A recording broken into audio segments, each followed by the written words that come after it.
Native American society on the eve of British colonization. Long before British ships rose like wooden mountains along the Atlantic horizon, long before the rumble of musket fire or the spread of colonial borders, the North American continent thrived under a rhythm far older and more intricate than anything Europeans could imagine. In the late 15th and early 16th centuries, those quiet decades before English settlers stepped onto the shores of Roanoke and Jamestown, the continent echoed with the voices of millions of native peoples whose societies, traditions, and ways of seeing the world had evolved over thousands of years. Their world was not empty wilderness awaiting discovery. It was a living network of civilizations, each with its own laws, cosmologies, technologies, and deep relationships with the land. This was the world the British would eventually enter, a world old, sophisticated, and deeply rooted, a world that, had it been understood rather than conquered, might have reshaped the course of global history. The story begins not with the first Europeans, but with the land itself. The North American continent, stretching from the frozen tundra of the Arctic to the warm shores of the Gulf Coast, shaped the lives of its people in powerful ways. Great mountain ranges, Appalachians in the east, Rockies in the west, stood like spines of ancient earth. Rivers such as the Mississippi, Potomac, and Hudson flowed as natural highways, carrying trade, stories, and alliances across thousands of miles. Forests richer than any in Europe sheltered deer, elk, and black bears. Coastal shores teemed with fish, oysters, and whales.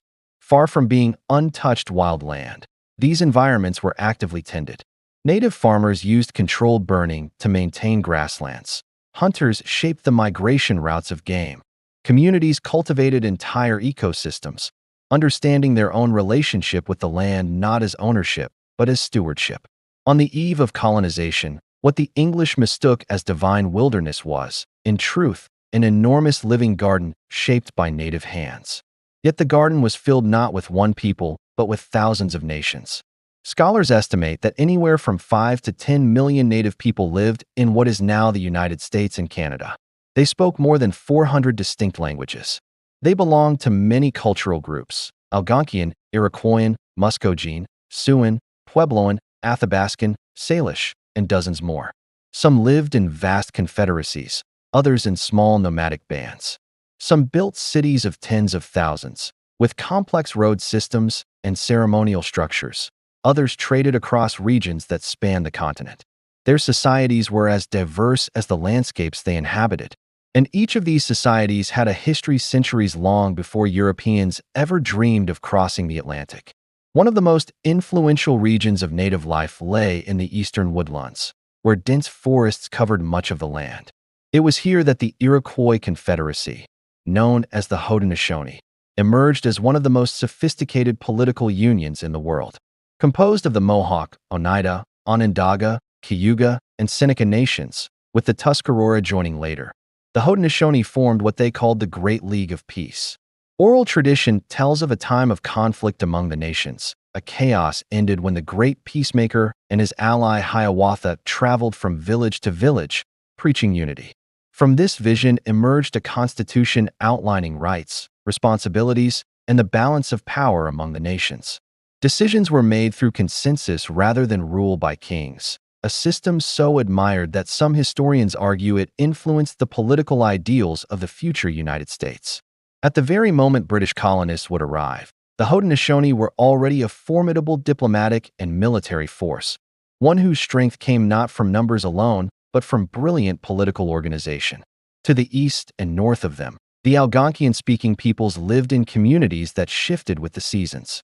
The Powhatan Confederacy in the Chesapeake region united more than 30 chiefdoms under the leadership of Wahunsenkaw, a powerful and strategic ruler whose authority extended over thousands of warriors. Along the New England coast, groups like the Wampanoag, Narragansett, and Massachusetts thrived on a blend of agriculture, fishing, and trade. These were not isolated villages, but tightly woven networks. Rivers connected them, and diplomacy sustained them. Before the British arrived, Wampanoag villages maintained long trading relationships reaching as far as modern-day Quebec. Their societies were grounded in kinship, spiritual ritual, and communal decision-making, and their leaders, called sachems, governed less through coercion than through wealth distribution, persuasion, and respected lineage.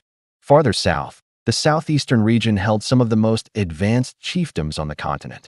The Mississippian culture, though fading by the 1500s, had left behind monumental earthworks, societies structured around powerful chiefs, and agricultural innovations centered on maize cultivation. The great mound city of Cahokia, near present-day St. Louis, had once been home to more than 20,000 people in its 11th century height, making it larger than London at the time. Though Cahokia had declined by the eve of colonization, its influence lingered in the leadership structures of later southeastern groups such as the Creek, Cherokee, Chickasaw, and Choctaw. These societies maintained large towns connected by trade routes, produced finely crafted pottery, and developed complex systems of kinship and clan identity. Their political structures blended religious authority with communal responsibility, and leaders hosted large ceremonies that tied the people together in cycles of agriculture, warfare, and diplomacy. Moving westward, the Great Plains stretched like an ocean of grass. Contrary to the popular image of buffalo hunting horse cultures, this world was different in the early 16th century. Horses, introduced by the Spanish, had not yet reshaped the plains societies. Many groups lived in semi-sedentary agricultural villages, growing corn, beans, and squash along river valleys. The Mandan and Hidatsa established trade centers so influential that goods from the Gulf of Mexico and the Pacific coast passed through their communities.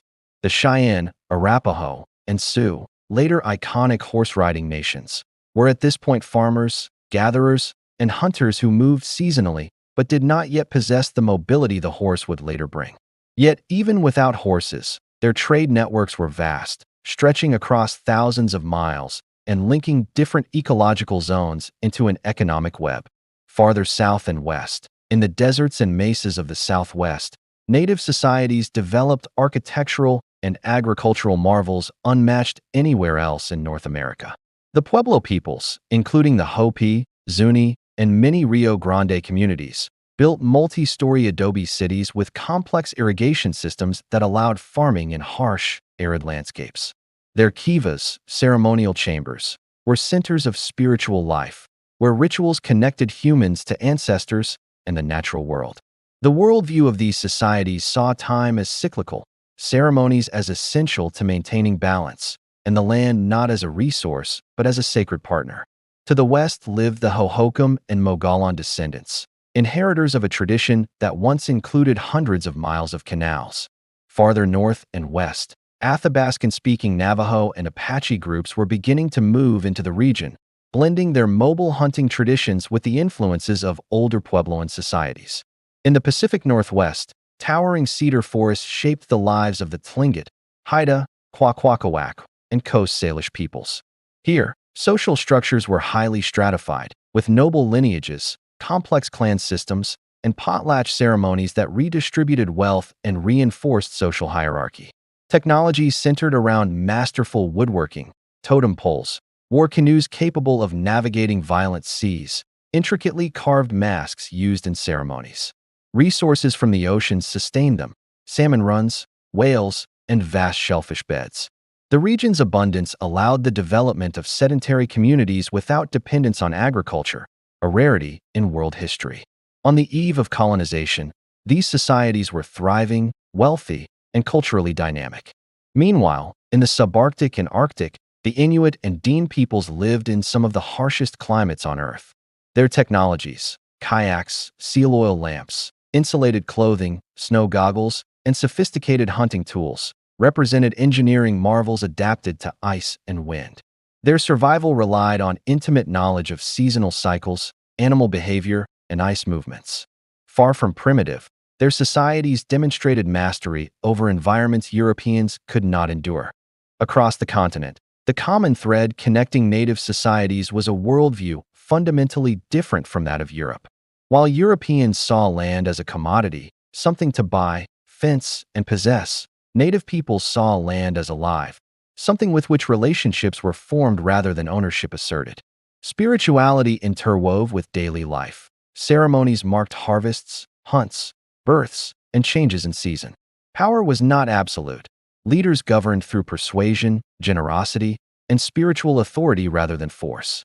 Women held significant roles in many societies, especially in matrilineal cultures such as the Haudenosaunee, where clan mothers selected chiefs and controlled important political decisions.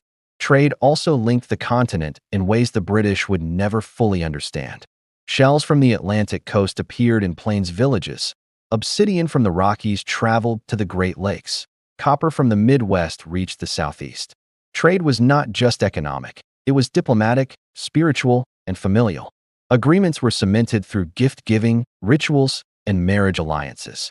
When the British eventually arrived, native people initially attempted to fold them into these diplomatic systems, imagining them as new trade partners rather than conquerors. But the British worldview, forged in centuries of monarchy, private property, and competition for empire, clashed with the native understanding of balance, reciprocity, and land stewardship. British colonization would soon bring enormous disruptions, but on the eve of that moment, native societies flourished with internal diversity and ancient stability. Their histories were rich and long, marked by migrations, conflicts, alliances, innovations, and spiritual continuity. They were not static. Cultures evolved over time, technologies adapted, and political structures shifted in response to environmental and social change. But at the dawn of the 16th century, they were strong, interconnected, and deeply rooted. Yet this world also faced vulnerabilities. Disease, the most devastating force Europeans would bring, had already begun sweeping through the continent before the British arrived. Spanish expeditions in the Caribbean and Gulf Coast had unleashed epidemics that traveled faster than any explorer. Entire villages vanished without Europeans ever seeing them. Societies along the Atlantic coast, from Florida to New England, suffered population losses so severe that the English who arrived later assumed the land had always been sparsely populated. But these were shadows of once thriving communities. Still, disease alone does not define native history, nor does conflict with Europeans. For thousands of years before British colonization, native societies achieved feats of engineering, diplomacy, agriculture, and art equal to any in the world. Their civilizations were rooted in respect for land, community, and cosmic balance. They lived in worlds shaped by ancestors, reliant on harmony with nature, and governed by systems that ensured the well-being of the many rather than the glory of the few.